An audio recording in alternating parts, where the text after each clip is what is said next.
It was Wednesday, March 18, 1964. The town of Hazleton, Pennsylvania, woke to a biting cold.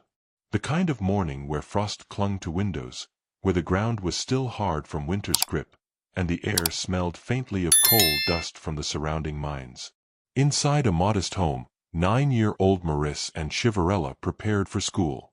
She was a child who carried herself with unusual maturity, a little girl who loved learning, who helped her family without complaint, who carried a shy but gentle smile that her teachers adored.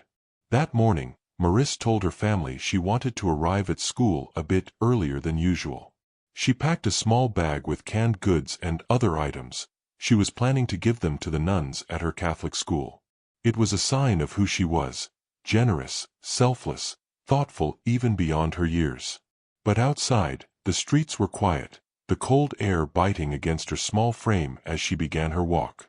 Hazleton in the 1960s wasn't the kind of place where children feared walking alone to school. Parents didn't worry the way they do now. Neighbors knew each other. Doors were left unlocked. And yet, on that very morning, danger was waiting where no one could see. Before we step further into Ann's story, pause for a moment. This isn't just about one child, it's about every voice cut short, every family left searching. By liking and subscribing, you help keep Ann's name alive, ensure stories like hers aren't forgotten, and remind the world that victims deserve truth, justice, and remembrance. Marise Ann Chiverella walked with purpose, a shy determination in her stride, carrying the donations she wanted to give to her teachers. She could not have known that every step she took brought her closer to danger. She could not have known that someone else, older, stronger, and far darker, was watching. That someone was Paul Forte. At 22 years old, Forte had already cultivated a reputation in Hazleton. Not everyone knew the depths of his nature, but those who had crossed paths with him described a man with an edge, someone who simmered with hostility, someone prone to unpredictable outbursts. He was no stranger to the wrong side of the law. His history revealed a troubling pattern: aggression, misconduct, and a streak of deviance that foreshadowed something far worse. But to the average passerby that morning, he was just another young man in town. Perhaps walking, perhaps driving, perhaps lurking near an alley or lot. Accounts differ, and the exact point of their meeting is lost to history. What matters is that his eyes fell on Marise, and in that instant, something shifted. Predators often speak of a moment of opportunity, a gap in routine, a window where no one is looking, no one is close enough to intervene. Forte saw that opening. He saw a 9-year-old girl alone, walking to school, her guard down in a town where children weren't supposed to fear their neighbors. And he decided. What happened next has to be pieced together, not from Marise's voice, because she never had the chance to tell it, but from the evidence left behind, from the crime scene, and from the grim conclusions investigators were forced to draw. Somewhere along her route, Forte intercepted her. Maybe he walked up casually, pretending to be friendly, asking her a question to disarm her. Maybe he grabbed her suddenly, a hand over her mouth, dragging her into the shadows before she could even cry out. However it began, the innocence of her morning walk was shattered in an instant. For a child that age, confusion would have hit first. Fear would follow, sharp and overwhelming. Marise was strong-willed for her age, but she was still a little girl, helpless against the force of a grown man. Forte overpowered her, pulling her away from the familiar path she had walked so many times before. The streets she knew, the sidewalks, the corners, the doors of neighbors who would have protected her, faded behind her as she was taken somewhere secluded. Somewhere hidden from the eyes of the community. Hazleton in the 1960s had plenty of such places. Abandoned lots. Old mining grounds. Shadowy corners where the remnants of industry left scars on the land. These were places children were warned not to wander, places that held danger long before Forte brought Marise there. And in one of those spaces, cut off from the safety of her family and her school, he forced her into the most terrifying moments of her short life. The details remain clouded in horror. Investigators and medical examiners would later confirm the worst. Marise was sexually assaulted. At just 9 years old, she faced the kind of violence no child should ever even know exists. And as if that cruelty weren't enough, Forte made a final decision, one as calculated as it was merciless. He strangled her. Strangulation is not quick. It is not clean. It is a crime of control, of dominance, of erasing another person's ability to breathe, to cry, to live. Forte didn't just take her body, he silenced her voice forever. When it was over, the coal fields and the cold ground became her grave.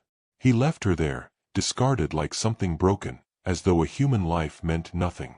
The silence that followed was chilling. The town went on with its day. Parents sent children to school, workers headed to shifts, and no one knew that Marise was lying lifeless just a short distance away. Hours passed. The sun climbed higher. And still, no one knew. Marise's story should have been about growth, about future classrooms, friendships, and dreams.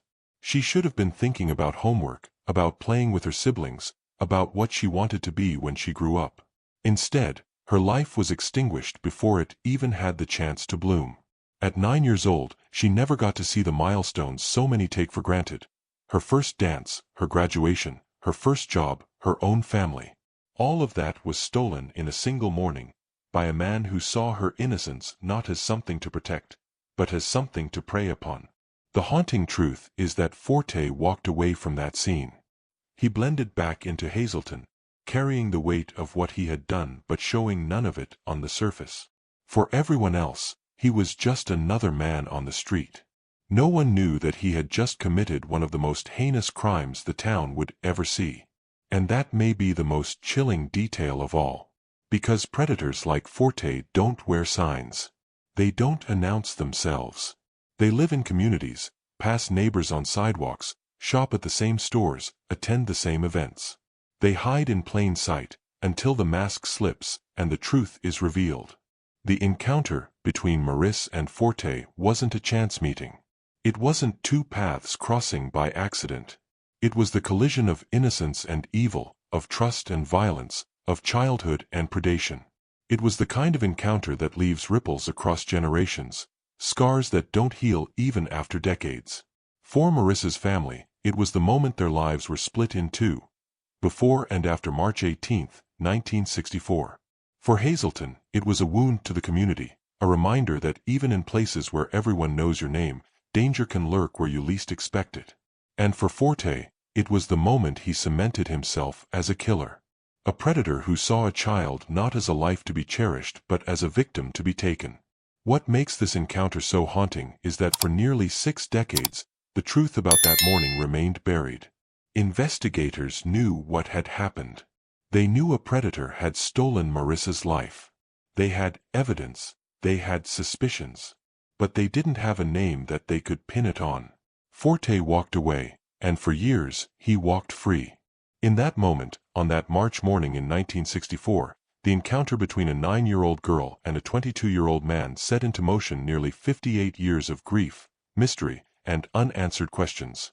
On the surface, Hazleton was steady, unchanged. But beneath that normalcy, a terrible truth was waiting to be uncovered. For one man and his teenage nephew, the day was marked not by tragedy but by something far more routine, a driving lesson. The man had decided to take his 16-year-old nephew out on the road, letting him practice the delicate balance of the clutch, the steady pressure of the brake, the nervous confidence that comes with being behind the wheel for the first few times. They didn't choose the busy streets of Hazleton for practice. Instead, they ventured into the outskirts, the coal mining regions that surrounded the town like scars etched into the earth. Hazleton had been defined by coal for generations. The mines carved into the land, leaving behind pits, slag heaps, and barren stretches where industry had come and gone. For locals, these landscapes were familiar, stark, gray, and often desolate, but part of the backdrop of daily life. The man probably thought it was the perfect place to teach. Quiet roads, little traffic, wide open stretches where mistakes wouldn't cause too much harm. A place where a young driver could fumble a little, stall the engine, or veer without consequence. But on this day, in this place, what they stumbled across would mark them forever. As they drove through the mining area, the nephew's attention was fixed on the road, nervous hands gripping the steering wheel. His uncle guided him, correcting his movements, pointing out where to adjust speed, when to shift gears. It was a moment of learning, of patience, of ordinary bonding between two family members. Then, something by the side of the road caught their attention. At first glance, it didn't make sense. Lying awkwardly near a coal pit was a shape, strange against the barren ground. It wasn't moving. It wasn't natural. The nephew slowed the vehicle, his young mind trying to make sense of what he was seeing. From the distance, it looked like a large discarded doll. The limbs seemed too stiff, the body too still, the positioning unnatural. In that frozen moment, his first instinct was to interpret it as a toy, something dumped and abandoned. After all, what else could it be? But curiosity gnawed at him. He slowed the car further, heart rate rising as they drew closer. The figure on the ground remained motionless, the details sharpening as distance closed. And then, realization struck. This wasn't a doll. This was a child. The shock of it hit like a wave. There, on the cold ground, lay the lifeless frame of a little girl. Her body was small, fragile, her school clothes torn, the evidence of violence written across her in ways that needed no words. Her face, delicate, innocent, was frozen in the stillness of death, and the sheer wrongness of it was unbearable. The uncle and nephew froze, the air leaving their lungs as their minds caught up to what their eyes were telling them. A child. A real child. Not abandoned, not lost, but taken, brutalized, and discarded in a coal pit. And then came the most horrifying recognition of all. This was not just any child. This was Marise Ann Chiverella, the 9-year-old girl whose absence had already begun to stir worry in her family, whose morning walk to school had ended in silence. The nephew, just 16 years old, was forced to confront something no teenager should ever see. The image burned into him, forever linked to that afternoon when what should have been an ordinary driving lesson transformed into the discovery of a murder. Panic surged, but instinct took over. The man knew they couldn't stay silent. They had to act. They had to get help. Immediately, they contacted police, their voices likely shaking as they described what they had seen. A child. A body. A coal pit. The news spread quickly, racing across radios and telephones, pulling law enforcement toward the scene with urgency. Within minutes, Hazleton officers arrived. Soon after, county officials and even state investigators joined them. The discovery of a child's murdered body was no ordinary crime. It was the kind of horror that mobilized every resource available. The scene transformed rapidly. What had been a desolate mining ground only minutes earlier was suddenly swarming with activity. Patrol cars pulled up, lights flashing against the gray landscape. Officers cordoned off the area, their voices low but urgent as they assessed the situation. Detectives crouched near the body, careful not to disturb the evidence but needing to see, to take in every detail. There was no doubt, this was foul play. The torn clothing, the signs of struggle, the position of her body, all of it pointed to violence. And not just violence, but something unspeakably cruel. The smallness of her form against the vastness of the mining pit struck everyone. She looked impossibly out of place there, as though the innocence of a child had been thrown into the darkest, most unforgiving corner of the earth. Some officers, hardened by years on the job, turned away briefly, fighting to keep their composure. Others steeled themselves, scribbling notes, taking photographs, documenting what they knew could become the most important case Hazleton had ever faced. Word of the discovery spread quickly through town. By the time the afternoon shadows lengthened, whispers had already reached families, neighbors, schools. A child was dead. Not just any child, but Marise, known to many in the community, remembered as sweet, generous, helpful. For parents, the news hit with a unique terror. Hazleton had always felt safe. Children walked to school. Neighbors trusted one another. Now that illusion was shattered. If Marise could be taken, if she could be murdered on an ordinary morning, then no child was truly safe. For the Chiverella family, the blow was incomprehensible. Their daughter, their sister, their pride, gone. The act of sending her to school that morning, a simple daily ritual, had ended in the unimaginable. And for the uncle and nephew who had found her, life would never be the same. That image of a little girl's body mistaken at first for a doll would follow them forever. What had begun as a driving lesson became the moment they stumbled upon a crime scene that would haunt Hazleton for decades. That night, Hazleton was not the same town it had been that morning. Doors that had been left unlocked were bolted shut. Parents held their children closer. Conversations in kitchens and on porches circled endlessly around one name: Marise. The coal pits, once seen as relics of an industry that had built the town, now carried a new identity. They weren't just scars in the earth, they were crime scenes, reminders of where innocence had been stolen. And hanging over everyone was a question no one could answer: who could do this? The murder of a child changes everything. It changes the way a town walks its streets. It changes the way parents hold their children's hands, gripping tighter, fearful of shadows that once meant nothing. And in March of 1964, Hazleton, Pennsylvania, was no longer the quiet working-class community it had been just the day before. When officers arrived at the coal pit, their boots sank into the dark, damp soil. They moved carefully, not out of fear of falling, but because the weight of what they were about to document pressed heavily on them. The small body of 9-year-old Marise Chiverella lay in front of them, her innocence stripped away by something unspeakable. Seasoned detectives, men who had seen car accidents, mine collapses, drunken brawls turned deadly, even they felt their throats tighten at the sight.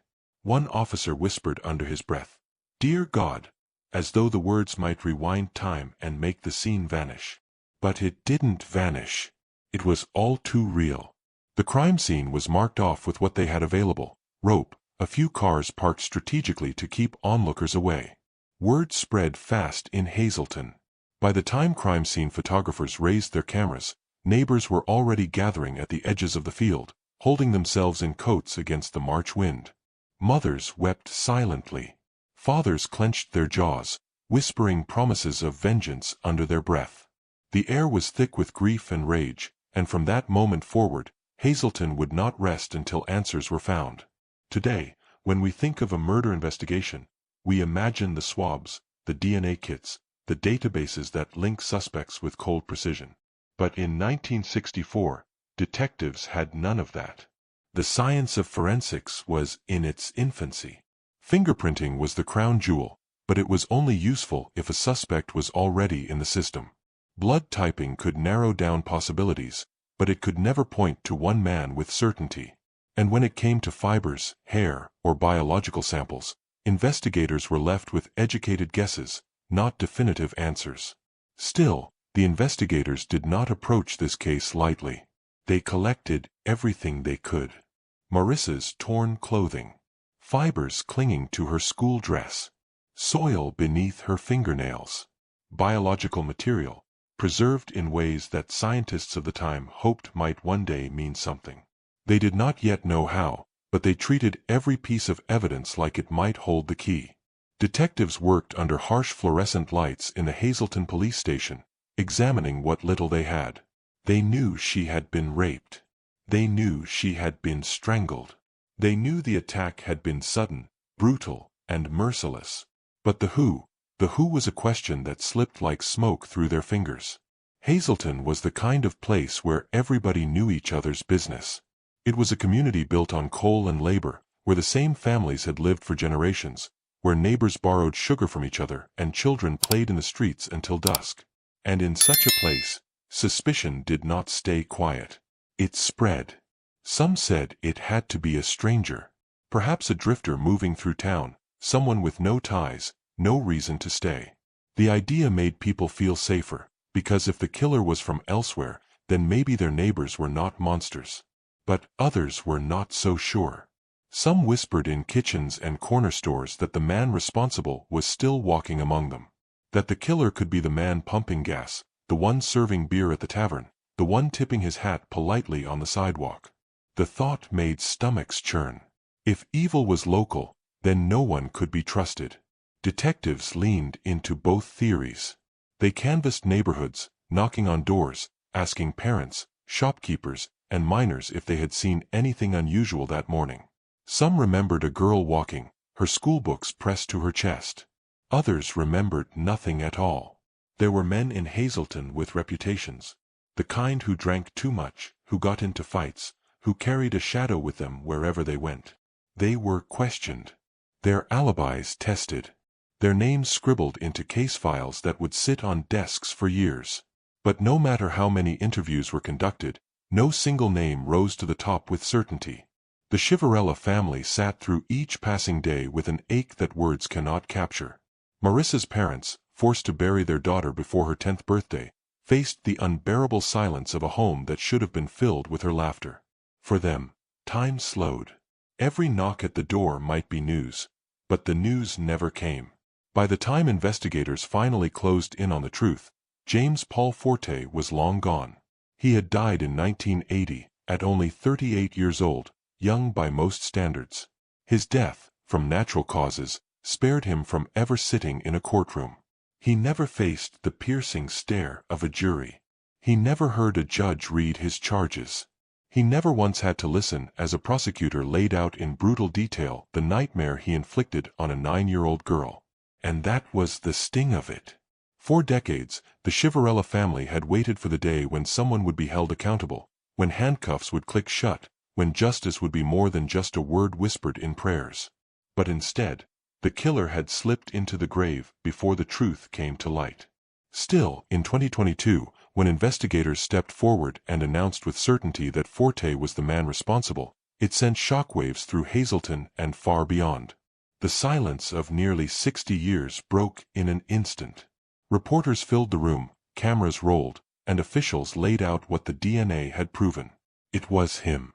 James Paul Forte had been the predator who kidnapped, raped, and strangled Marise Ann Chiverella on that cold March morning in 1964. The announcement carried a dual weight, relief and rage.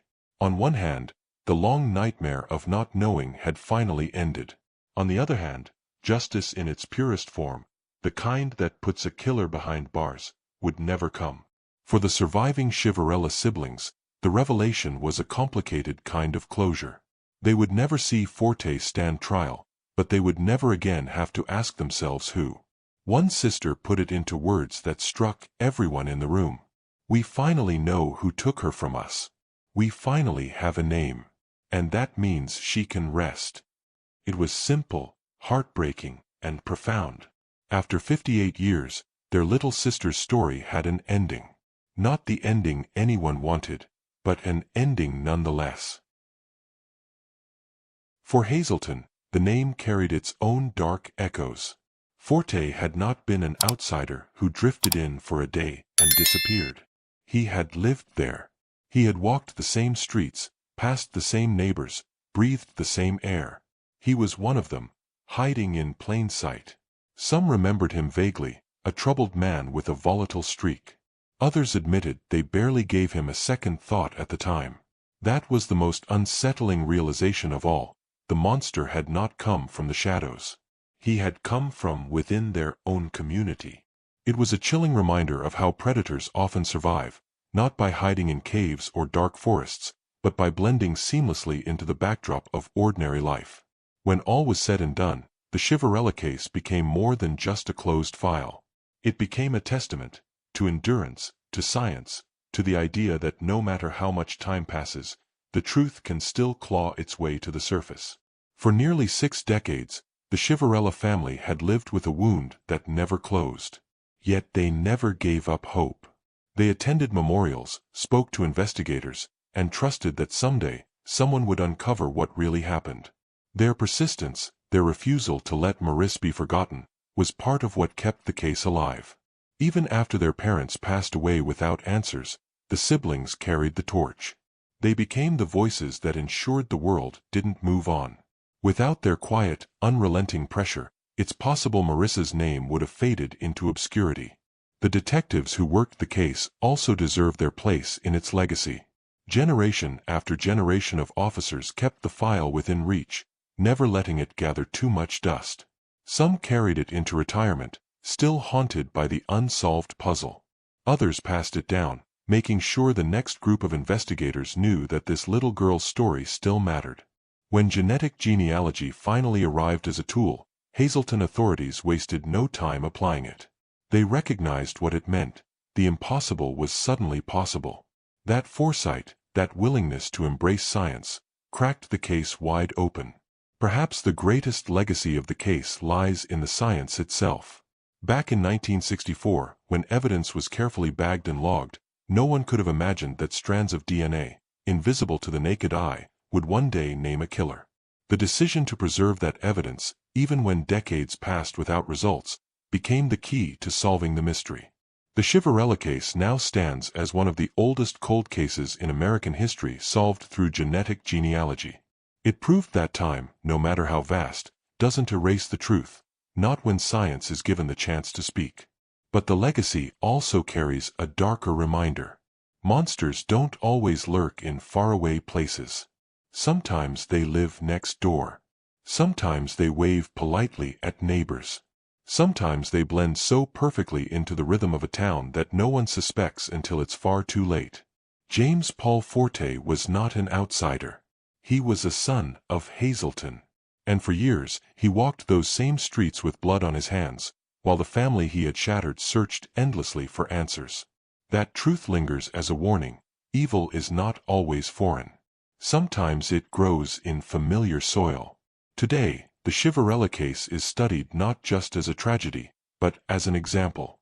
It is used in classrooms, in training sessions for investigators, in discussions about the power of forensic science. It shows that perseverance, determination, and evolving technology can do what once seemed impossible. For the Chiverella family, the pain never truly leaves. But knowing Forte's name means something. It means Marise's story is not just an open wound, it's also a closed circle. The monster who stole her life has been unmasked. And perhaps, as her sister said, it means Marise can finally rest. Meanwhile, police felt the weight of the town pressing down on them. Reporters wrote about the murder, and whispers of frustration grew louder. Why had no one been caught? Why wasn't justice being served? The anger was not just about Marise. It was about what she represented, the innocence of every child in Hazleton. If this crime could happen to her, it could happen again. Detectives doubled down. They brought in outside agencies, hoping fresh eyes might see what they could not. State investigators reviewed the evidence. Profilers, though criminal profiling was still in its crude beginnings, attempted to sketch the mind of the killer. The conclusion was always the same: a man driven by violent urges, a man capable of blending in until it was too late. For every tip that seemed promising, another would fall apart under scrutiny. A man spotted near the coalfields turned out to be a worker on his way home. A stranger passing through Hazleton was tracked down and cleared. Even known troublemakers in town, men with tempers and dark rumors trailing them, could not be tied conclusively to the crime. And so, the weeks became months. Spring gave way to summer. The flowers that bloomed on Marise's grave withered and were replaced by new ones, carefully laid by her grieving family. But inside the police station, the case file grew thicker and colder. For Hazleton, life did go on, because it had to. Miners went back into the earth, children went back to school, families gathered for Sunday dinners. But beneath the surface, something had changed forever. Parents no longer let their children walk alone. Neighbors eyed each other with suspicion. And every year when March returned, the town remembered. For the Chiverella family, healing was not an option. Marise's siblings carried the memory of their sister like a scar. Her parents bore the agony of unanswered questions. They clung to the hope that someday, somehow, someone would be brought to justice. And yet, as the 60s gave way to the 70s, and the 70s to the 80s, the case remained frozen. Detectives retired. Files were moved from one shelf to another. New crimes drew attention, new tragedies demanded answers. But for Marise, time stood still. The investigation, once filled with urgency, became a ghost. It haunted Hazleton, it haunted the Chiverellas, but it yielded nothing. Not a single arrest. Not a single charge. Just silence. For nearly 6 decades, that silence continued. And though justice was delayed, the story of Marise Chiverella would not remain buried forever. Because evidence, carefully preserved in 1964, was waiting. And science, the kind of science her killers could never have imagined, was coming. The years after 1964 unfolded like pages in a book no one wanted to keep reading. Hazleton was a town built on grit, a community that had endured mine collapses, strikes, and the grinding weight of poverty. But nothing had left a mark on the people, quite like the murder of a 9-year-old girl. Time has a way of softening edges. As the seasons turned, many in Hazleton found a way to move forward. Coal, once the lifeblood of the town, began to dwindle. Young men who once followed their fathers into the mines sought different work. Families relocated, new ones arrived, and slowly, the community itself began to change shape. But for the Chiverellas, there was no moving forward. The name Marise was not just a memory, it was a daily reminder of what had been stolen. Her siblings, who had once played games with her in the yard and walked the same school routes, grew into adulthood with a shadow trailing them. Every birthday, every holiday, every milestone was touched by absence. Her parents aged with unanswered questions carved into their faces. They lived with the torment of knowing their daughter's last moments had been filled with terror and pain. And the fact that no one had ever been held accountable made it unbearable. Though time passed, the file never truly died.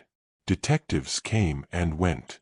Some carried the case in the back of their minds long after retirement. Every few years, the folders were reopened.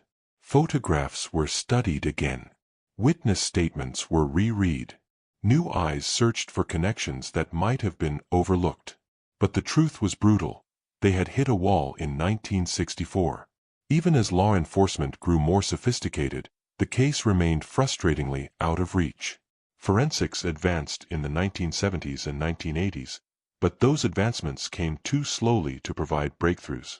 Officers could preserve evidence, and they did, carefully, but preservation without the means to analyze was like locking a treasure chest without a key. Then, in the mid-1980s, a revolution in science began to ripple through the criminal justice system: DNA technology. For the first time in history, scientists could take biological material left at a crime scene and create a genetic fingerprint. Suddenly, the microscopic became monumental. In the Chiverella case, this was the first real ray of hope in decades.